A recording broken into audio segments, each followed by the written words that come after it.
The door clicked shut behind her like it always does, soft, practiced, final. She dropped her heels at the threshold, sighed into the dark hallway, and walked past me without a word. Her perfume hit about 2 seconds before her silence did. It wasn't the scent she usually wore. It lingered. So did the silence. She didn't ask why I was sitting on the floor. She didn't ask why the table was still set for two. She didn't notice the wilted flowers in the middle, the untouched food, or the fact that I hadn't blinked in nearly a minute. Instead, she walked into the bedroom, shut the door, and locked it. And just like that, I realized, I don't live with my wife anymore. I live with a woman who's made me her shadow, who walks past me like I'm furniture she regrets buying. The lasagna on the table had burned edges because I waited too long to pull it out. I didn't want to eat until she was home. I didn't want to celebrate anything if she wasn't going to be part of it. But she didn't even look at me. I wasn't worth a glance. I sat there, knees pulled to my chest, listening to the sound of hangers clinking in the closet and a zipper being undone. No words. No apology. Not even a lie. So I stood up, blew out the candle I lit 3 hours ago, and opened the envelope I had placed in my own lap earlier in the evening. She didn't know about the envelope.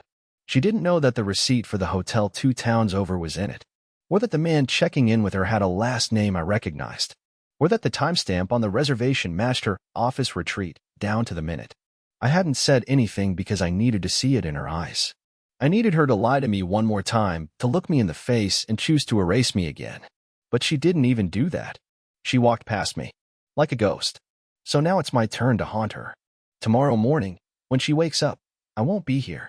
But something else will be. And it'll speak louder than I ever did. The house was too quiet the next morning, but I stayed still on the couch, eyes open, waiting. I hadn't slept. The TV was off. The lights were off. But my mind was running like a furnace. I listened carefully, hoping, dreading until I heard her door click open and the shuffle of her slippers on the hallway floor. My heart thumped louder than her footsteps. She yawned. She always yawned like a cat, long, drawn out, and different. It used to be charming. Today it sounded like mockery. She pattered into the kitchen. I knew exactly when she saw it.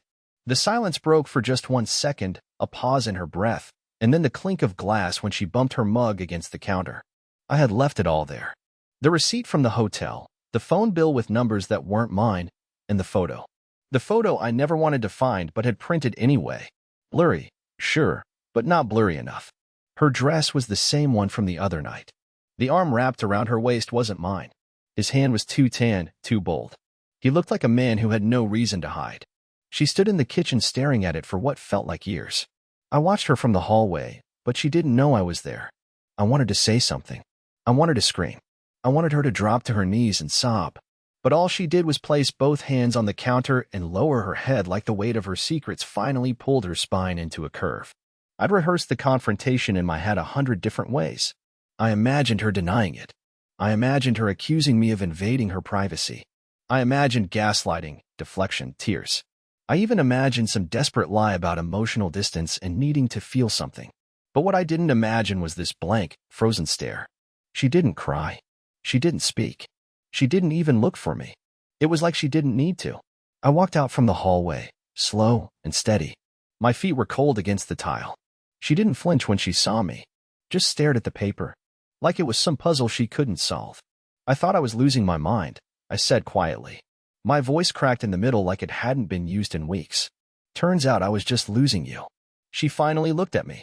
Her eyes were dry, her lips parted like she had 1,000 words stuck behind them, and no idea which one to pick first. Then she closed them. Not to speak, to give up. I didn't mean for you to find out like this, she muttered. I laughed. It wasn't a happy laugh. It was that broken kind of laugh that sounds like a cough. No? How did you mean for it to go? Quietly? Like everything else between us? She looked down again. I waited. I always wait. That's been the story of our marriage lately. Me waiting. Waiting for her to call. Waiting for her to come home. Waiting for her to love me again. And now here I was, waiting for her to explain how she managed to fall in love with someone else under the same roof where I folded her laundry. You weren't there anymore, she said, finally. You just faded. I blinked. You mean like you do every night? She winced. But not enough. Not the way someone should wince when they've crushed the person who once knew every inch of their soul. I need time to think, she said. I nodded. Then I walked back to the living room, grabbed my keys, my duffel bag, and the envelope of evidence, and left. But not before I left something else behind on the bed. Something she'd never expect. I didn't leave a note. I left silence. The same silence she'd been giving me for months. And that silence was about to become unbearable. The sky was pale gray when I drove away. No music, no GPS, just the sound of tires rolling over wet pavement. I didn't have a destination. Not really. I just knew I couldn't be in that house another second. The air inside had turned heavy with everything unsaid, and I could feel it sinking into my lungs like cement. I kept picturing her face, not crying, not yelling, just expressionless. Like the truth didn't cut her at all. Like she'd already accepted the fall, and I was the one still grasping for a ledge that wasn't there anymore. I stopped at a small roadside inn about 40 minutes outside the city. It was one of those places with a rusted ice machine and faded soda logos on the vending machine glass. The front desk clerk didn't ask questions. I didn't offer answers. He handed me a key with a bent corner and told me the Wi-Fi password like it mattered. I didn't bring a laptop, just a duffel bag, a half-charged phone, and the remains of whatever I used to be. That night, I laid on the stiff mattress staring at the ceiling tiles that didn't match. I didn't cry this time. There was nothing left to squeeze out. Just static in my head and a dull pressure in my chest like my heart was rebooting through grief. I imagined her waking up in the house alone. Would she check the bedroom? Would she notice my sneakers weren't by the door? Would she even care? She texted me once, early morning, before the sun rose. Just one line. "Where are you?" I didn't answer. Not because I wanted to be dramatic, but because for the first time in years, I wanted her to feel the absence she created. To sit with the silence she built, brick by brick. I wanted her to step into the bedroom and see what I'd left on the nightstand. It wasn't much. Just a set of my keys. A printed photo of our wedding day. And the smallest box in the drawer. Inside was her engagement ring. The same one she slipped off 2 months ago without explanation, claiming it bothered her finger. She hadn't worn it since. I'd held on to it like a fool, thinking maybe if I kept it close, things would change. But things don't go back to how they were. They just show you who was holding the weight the whole time. She called next. I watched the screen light up. Then again. 3 more times. Then once from a number I didn't recognize, probably a coworker's phone. I didn't answer. Not out of spite. Out of exhaustion. She never noticed the million little ways I tried. The little gifts. The texts. The canceled plans just to be home on time. She had everything except a man who could compete with her need for something shinier. She wanted excitement. Mystery. A man who didn't fold laundry at 9 p.m. or cry quietly when her side of the bed stayed cold. Well, now she had the mystery. She could search for me the way I searched for her every time she came home late and didn't bother to explain. Maybe now she'd understand what it feels like to wade in the silence. I didn't stay hidden, though. That wasn't the plan. I wasn't disappearing forever. I just needed the space to watch her reaction without being in the blast radius. And that reaction finally came. Around 11:42 a.m., she sent the second message. This one was longer. Her voice in text, scattered, uneven, unsure. "Ellery, please just talk to me. I didn't mean for this to happen. Please don't just vanish." Vanish. That word stung. Because I'd been vanishing for months, bit by bit, piece by piece, and she hadn't noticed. But now that I was fully gone, she finally opened her eyes. Too late. She'd spent too long watching me fade without lifting a finger. Now it was her turn to feel the slow erosion. Not by fire. Not by revenge. But by distance. And nothing makes someone panic more than the sudden presence of silence in a place they used to control. She would find out soon enough that the envelope wasn't the only thing I left behind. Because I had mailed something, too, just before I drove away. Something that would arrive on her desk at work before she clocked out. Something that would force her to look herself in the mirror. By the time she held it in her hands, I imagined her fingers trembling a little. She wouldn't open it right away. No, Ray was too careful for that. She'd probably stare at the envelope for a few seconds, turn it over, pretend it was something unimportant, and then sneak it under her planner like it didn't make her pulse jump. That's the kind of woman she is, always in control, always curating the performance. But I knew that as soon as the office door closed behind her, she'd rip it open like it held oxygen. And in a way, it did. Inside was a single letter. Typed. No signature. But my voice was in every sentence. She would know that. I hadn't written anything angry. There was no venom. Just clarity.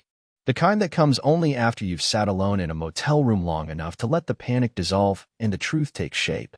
The letter started with a sentence I never thought I'd write. I don't think I ever actually left you. You left me first. You just never walked out the door. Then I reminded her of the first time she forgot to text me she was staying late at work. How I waited at the train station for an hour holding a hot chocolate that turned to sludge. I reminded her how she laughed when I brought it up, how she called me dramatic. That was the first hairline crack, I wrote. And hairline cracks grow. I told her I forgave the first lie. The second one too.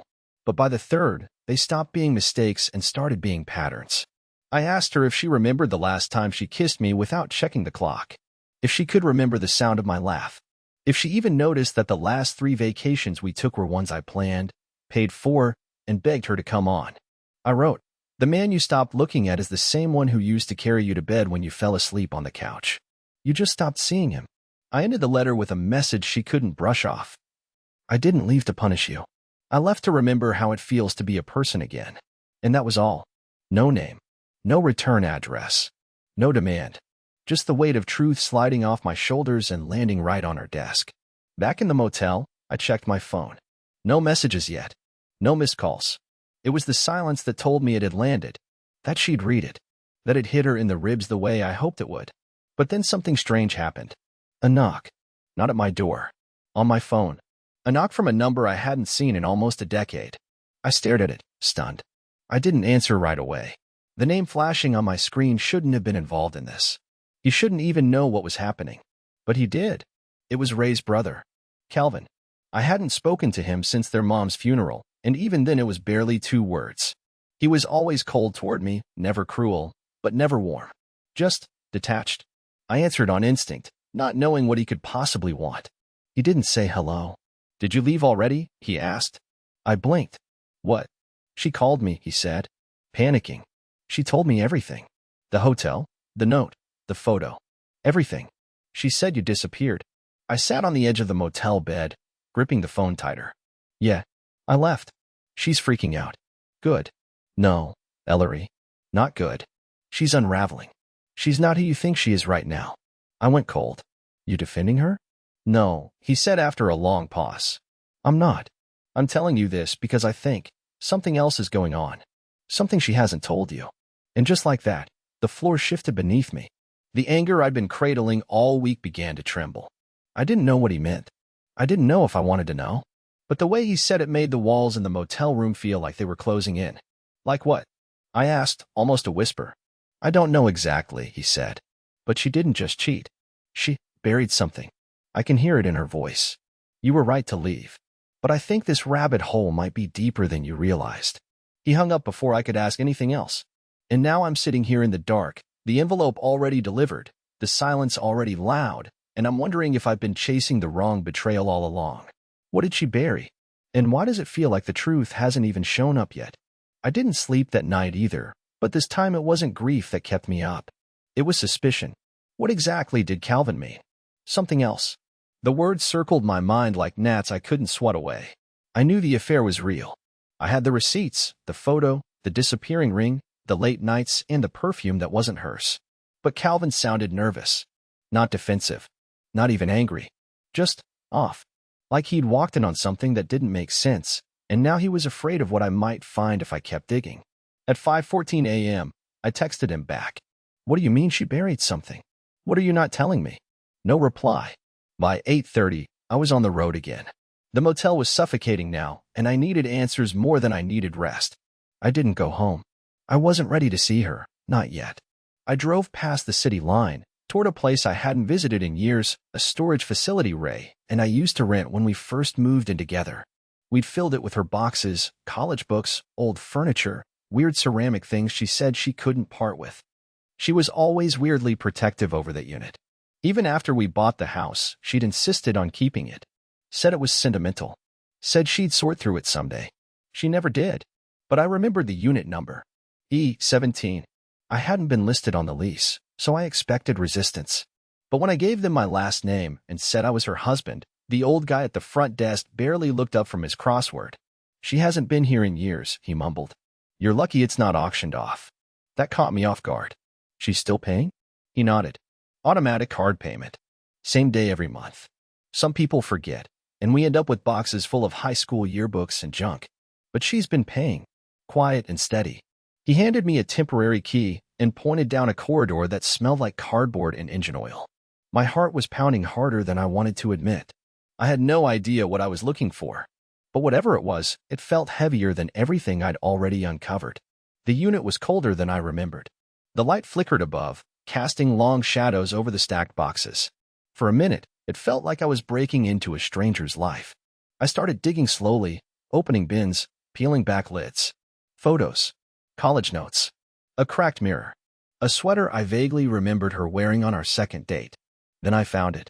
Tucked beneath a storage tub labeled as 2012 was a fireproof envelope, sealed with tape and marked in Ray's handwriting. Do not open. That was it. No name, no date. Just those 3 words. I sat cross-legged on the concrete floor, peeled back the tape with shaking fingers, and opened the envelope. What was inside didn't make sense. Not at first. A birth certificate. Not hers. Not mine. The name was unfamiliar. Augustine Wells. Born 6 years ago. No father listed. Mother, Ray Winters. My breath stopped. 6 years ago, Ray and I were still together. No separation. No break. She had no niece, no cousin with that name. She never once mentioned a child. Beneath the certificate was a grainy hospital photo. A newborn, swaddled. No faces visible. Just a wristband on Ray's arm. She was the patient. And under that, a letter. Not addressed to me. Not even signed. Just a page filled with unsteady handwriting. I made a choice I couldn't undo. He doesn't know. I thought I could bury it. I thought if I tried hard enough, it would go away. But the guilt hasn't. I see it in his eyes when he looks at me. Every time. I don't know how much longer I can keep it together. That was it. I sat there for what felt like hours, rereading that letter, trying to connect it to the woman who shared my bed all these years. Had she been pregnant? Had she hidden an entire child from me? Who was he? Me? Someone else? The questions came too fast. My throat was dry. I stumbled out of the unit and into the daylight like I just crawled out of a cave. Everything in my mind reeled in static. That's when my phone rang again. Not Ray. Calvin. I answered without a word. He spoke immediately. You found it, didn't you? My stomach dropped. You knew. I told her not to lie to you anymore, he said. She didn't listen. But I didn't think you'd find the storage unit. You've known this whole time? I knew something happened. She disappeared for 2 months after your fight back then. Said she was staying with a friend out of town. I thought it was a breakdown.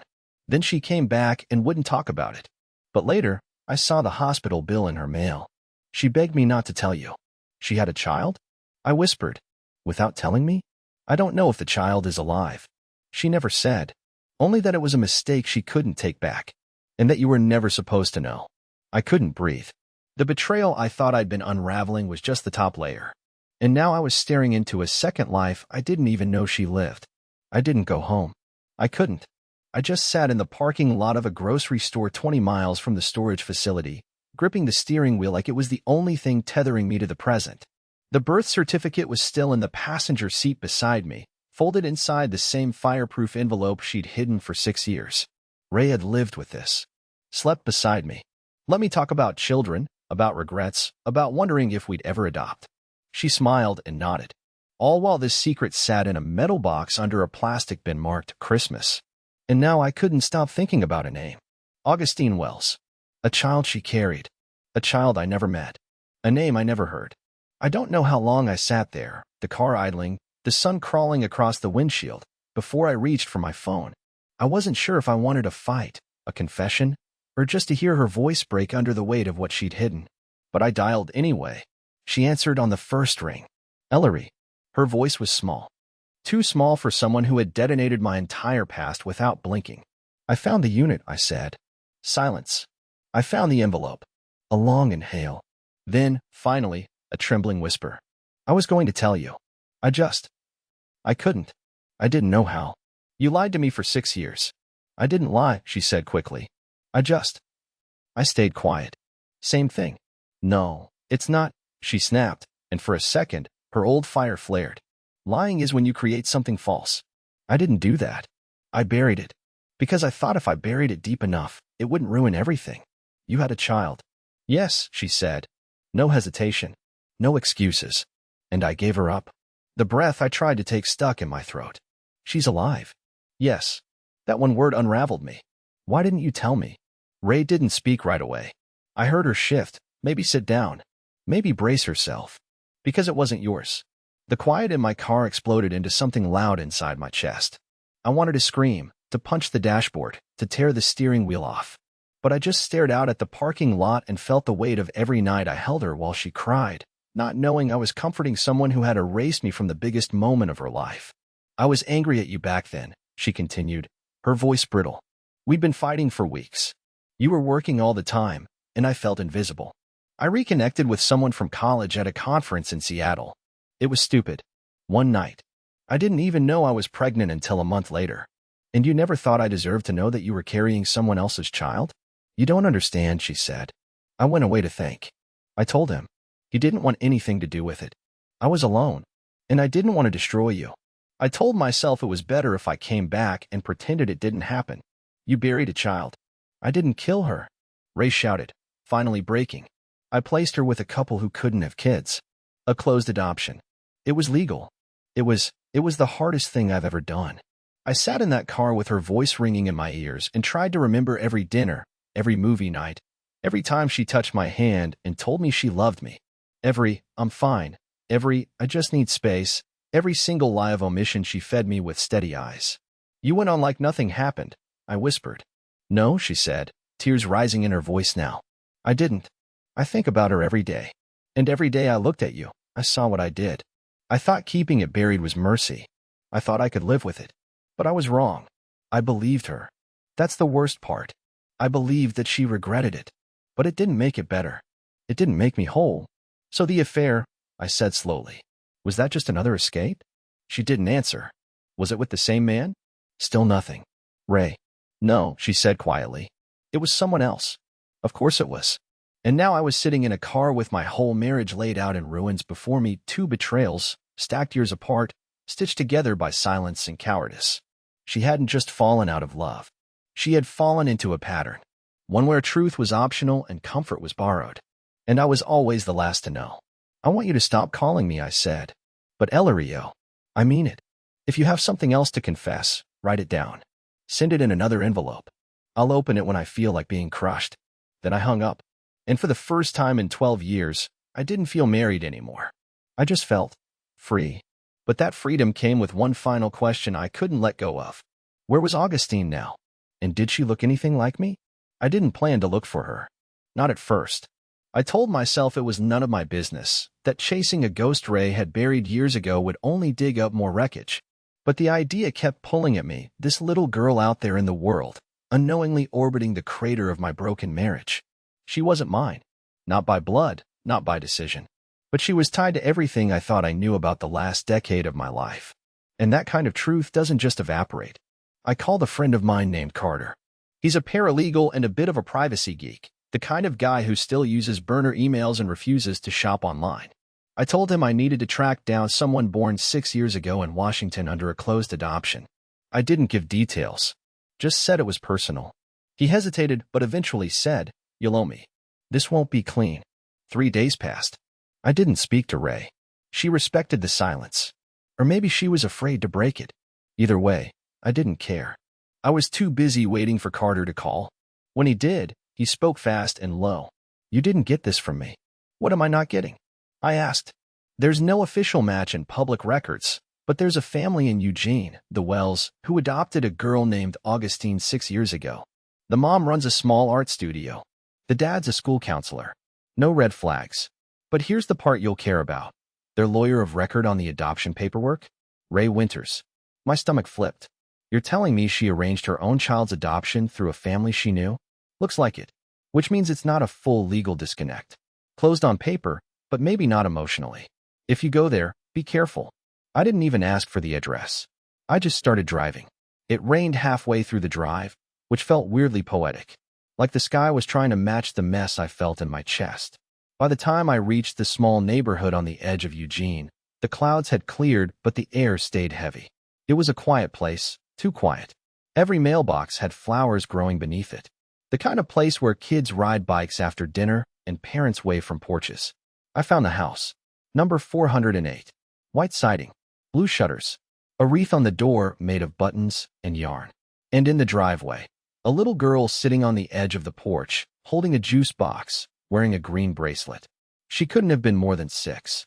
She had Ray's eyes. I sat in the car for a full 10 minutes, heart racing, mouth dry, trying to figure out what the hell I thought I was doing. I wasn't here to meet her. That wasn't my right. But something inside me needed to see her. To know she was real. That this wasn't some elaborate story Ray created to destroy me slowly. Then, before I could stop myself, I stepped out of the car and crossed the street. I stayed on the sidewalk, kept my voice gentle. "Hi there." She looked up, blinked once, then smiled shyly. "Hi. What's your name?" I asked, even though I already knew. "Gussie," she said, swinging her feet. "That's a cool name." "Thanks. Mommy says it came from a book." I nodded. "Is your mommy home?" She looked back toward the door. "She's painting. Want me to get her?"